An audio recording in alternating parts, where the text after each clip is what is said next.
என்னை தேடும் இறைவனே, உம்மை நாடி வருகிறேன். என்னை தேடும் இறைவனே, உம்மை நாடி வருகிறேன். இன்றைய தியானத்தின் தலைப்பு பின்வாங்கினால். வாசிக்க வேண்டிய திருமறை பகுதி யாக்கோபு 5ஆம் அதிகாரம் வசனங்கள் 13 முதல் 20 வரை. பின்வாங்கினால். ஒருவன் சத்தியத்தை விட்டு விலகி மோசம் போகும்போது மற்றொருவன் அவனை திருப்பினால் அவன் ஒரு ஆத்துமாவை மரணத்தினின்று ரட்சித்து திரளான பாவங்களை மூடுவான். யாக்கோபு 5:19 மற்றும் 20ஆம் வசனங்கள். ரட்சிப்பை பற்றிய விழிப்புணர்வு பெருகி அநேகர் கிறிஸ்து தரும் ரட்சிப்பை ஏற்றுக்கொண்டு ஆன்மீக பாதையில் முன்னேறி சென்று கொண்டிருக்கிறோம். ஆனால் சிலரது வாழ்வில் எதிர்பாராத பேரிடர் வந்து மோதும்போது அவர்கள் தடுமாறி விடுகின்றனர். ஒரு நேர்மையான கிறிஸ்தவ நண்பர் தன் 20 வயது மகனை விபத்தில் இழந்தபோது உன்மத்தம் பிடித்தவர் போலாகி, நான் தேவனுக்கு விரோதமாய் என்ன செய்தேன்? அவருக்காக, சபைக்காக நான் எவ்வளவோ செய்திருக்கிறேனே, இனி நான் ஆண்டவரை வழிபட்டு என்ன பயன் என்று வேதம் வாசிப்பதையும் ஆலயம் போவதையும் நிறுத்திவிட்டார்.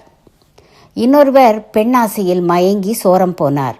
அவரும் ஆண்டவரை விட்டு விலகி போய்க் கொண்டிருந்தார். இத்தகைய நிகழ்வுகளை கேள்விப்பட்டிருக்கிறோம். அப்படிப்பட்டவர்களையும் சந்திக்கிறோம். பலர், இவர் ஏற்கனவே கிறிஸ்துவையும் எல்லா சத்தியங்களையும் அறிந்தவர், இப்போது மாறிவிட்டார், நாம் புத்தி சொல்லி என்ன பயன், நாம் உண்டு நம் வேலை உண்டு என்று பேசாதிருப்போம் என்று விலகிவிடுகிறோம். இல்லை, இப்படிப்பட்டவர்களுக்கு மீண்டுமாய் கிறிஸ்துவின் அன்பையும் மன்னிப்பையும் அன்புடன் நினைப்பூட்டி உற்சாகப்படுத்த ஆன்மீக நண்பர்கள் தேவை. அப்படிப்பட்ட ஒரு நண்பராக நீங்கள் செயல்படுங்கள்.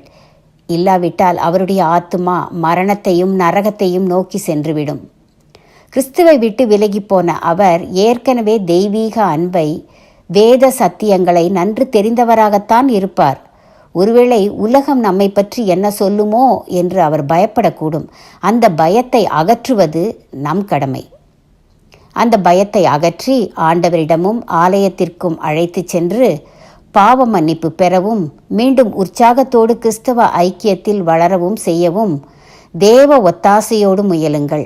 அது ஒரு நல்ல ஆன்மீக ஊழியமாகும். காணாமல் போன ஆட்டை கண்டுபிடித்தால் விடாதிருங்கள். நல்ல மேய்ப்பனண்டை இழுத்து வாருங்கள். காணாமல் போன ஆட்டை கண்டுபிடித்தால் விடாதிருங்கள். நல்ல மேய்ப்பனண்டை இழுத்து வாருங்கள். தீர்மானம்: ஆன்மீக நண்பர்கள் பின்வாங்கும்போது உற்சாகப்படுத்துவேன். அப்படிப்பட்டவர்களிடம் அதிகமாய் ஆன்மீகம் பேசுவேன்.